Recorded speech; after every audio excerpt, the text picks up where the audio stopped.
معافی یعنی فارگیونس، اس کے دو پہلو ہوتے ہیں. ایک پہلو ہوتا ہے معافی مانگنا اور دوسرا پہلو ہوتا ہے معاف کرنا. آج ہم کوشش کریں گے کہ ان دو پہلوؤں کے بارے میں ہم وہ چیزیں ڈسکس کریں جو شاید بہت معافی یعنی فارگیونس، اس کے دو پہلو ہوتے ہیں. ایک پہلو ہوتا ہے معافی مانگنا اور دوسرا پہلو ہوتا ہے معاف کرنا. آج ہم کوشش کریں گے کہ ان دو پہلوؤں کے بارے میں ہم وہ چیزیں ڈسکس کریں جو شاید بہت زیادہ ڈسکس. ہم ہر سال عبادت کی راتوں میں یا اہم راتوں میں ایک دوسرے کو میسیجز کرتے ہیں کہ ہمیں معاف کر دو. یہ معافی مانگنے کا عمل ہم سالانہ کئی بار دہراتے ہیں. خصوصی طور پہ جیسے رمضان شروع ہوتا ہے تو ہم ایک دوسرے کو نہ صرف معافی کا میسج کرتے ہیں بلکہ ساتھ ساتھ دعاؤں کی درخواست بھی ڈال دیتے ہیں. لیکن سوال یہ پیدا ہوتا ہے کہ جب ہم معافی مانگتے ہیں تو کیا ہم واقعی صدق کے دل سے معافی مانگتے ہیں یا جسٹ کہنے کو کہہ دیتے ہیں؟ اب یہ سمجھ کیسے آئے گا کہ صدق کے دل سے معافی مانگی تھی یا ویسے ہی کہہ دیا تھا؟ یہ پتہ ایسے چلے گا کہ اگر آپ ہر سال سیم لوگوں سے سیم چیزوں کے لیے معافی مانگتے ہو تو اس کا مطلب ہے کہ آپ صرف معافی مانگتے ہو،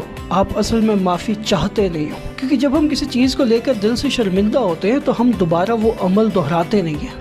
لہٰذا اگر اس سال بھی آپ ہر سال کی طرح سیم لوگوں سے سیم چیزوں کے لیے معافیاں مانگ رہے ہیں تو سمجھ لیجئے کہ کچھ ایسا ہے جو آپ کو ٹھیک کرنے کی ضرورت ہے، کچھ ایسا ہے جو آپ کو سیکھنے کی ضرورت ہے، اور آپ کی عادات میں کچھ ایسی چیزیں شامل ہو چکی ہیں جن پہ آپ کو سوچنے کی ضرورت ہے، شرمندہ ہونے کی ضرورت ہے اور ان کو ٹھیک کرنے کی ضرورت ہے. لہٰذا اگلی بار جب آپ کسی سے معافی مانگ رہے ہوں تو اپنے آپ سے یہ سوال پوچھیں کہ میں کس چیز کے لیے معافی مانگ رہا ہوں، اور پھر اپنے آپ سے پوچھیں کیا میں واقعی اس بات کو لے کے شرمندہ ہوں اور کیا واقعی میں آئندہ یہ کام نہیں کروں گا. ان سوالوں کا جواب لینے کے بعد جب آپ کسی سے معافی مانگیں گے تو یقیناً اس چیز کے بھی چانسز زیادہ ہیں کہ وہ انسان آپ کو دل سے معاف بھی کرتا ہے. معافی کا دوسرا پہلو ہے معاف کرنا.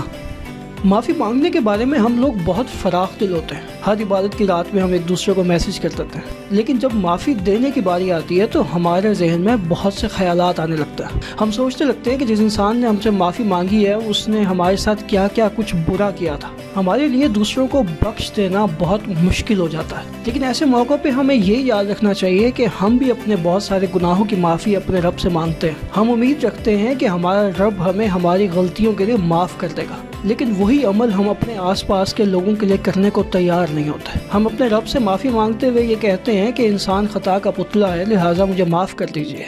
جب ہم اپنے آس پاس کے لوگوں کے بارے میں سوچتے ہیں تو تب ہم یہ بھول جاتے ہیں کہ وہ بھی انسان ہیں، وہ بھی خطا کے پتلے ہیں. جیسے ہم ڈیزرو کرتے ہیں کہ ہمیں ایک اور چانس دیا جائے، ایسے وہ بھی ڈیزرو کرتے ہیں کہ ان کو ایک اور چانس دیا جائے. جیسے ہم چاہتے ہیں کہ ہمارا رب ہمیں معاف کر دے، ایسے دوسرے انسان بھی ہم سے چاہتے ہیں کہ ہم ان کو معاف کر دیں. اور جب ہم میں اپنے رب کے بندوں کو معاف کرنے کی ہمت نہیں ہوتی تو آخر کس منہ سے ہم اس رب سے معافی کے طلبگار بنیں گے؟ اور ایسا نہیں ہے کہ معاف کرنے کا صرف دین سے تعلق ہے، رب کی خوشنودی سے تعلق ہے، بلکہ معاف کر دینے کا دنیاوی طور پہ بھی بہت فائدہ ہے. کسی بہت بڑے فلاسفر نے کہا تھا کہ holding a grudge against someone is like poisoning yourself and hoping that the other person will die. یعنی کسی انسان کو لے کر اپنے دل میں بغض رکھنا ایسا ہی ہے کہ جیسے آپ اپنے آپ کو زہر دے رہے ہو اور امید کر رہے ہو کہ اگلا انسان اس زہر سے مر جائے گا. جب ہم لوگوں کو معاف کرنے کی ہمت نہیں رکھتے تو وہ گرجز اور وہ غصے جو سالوں سال ہم اپنے اندر پالتے رہتے ہیں وہ ہم سے ہماری انرجی لیتے ہیں، ہماری پازیٹیوٹی کو کھا جاتے ہیں اور ہمیں زندگی میں تھکا دیتے ہیں. غصے کو پالتے رہنا صرف ہماری روح پہ بوجھ نہیں بنتا بلکہ بہت ساری فزیکل اور سائیکولوجیکل بیماریوں کو بھی جنم دیتا ہے. اس لیے ضروری ہے کہ معافی کی امید لگانے سے پہلے معاف کرنے کی ہمت پیدا کی جائے. یقیناً اس سے آخرت بھی سنور جائے گی اور دنیا بھی بہتر ہوگی. اپنی فزیکل، سائیکولوجیکل اور اسپرچول ویل بینگ کے لیے دوسروں کو معاف کرنا سیکھیں. دعا یہی ہے کہ اللہ ہمیں صدق کے دل سے معافی مانگنے اور دوسروں کو معاف کرنے کی توفیق عطا فرمائے. خدا حافظ.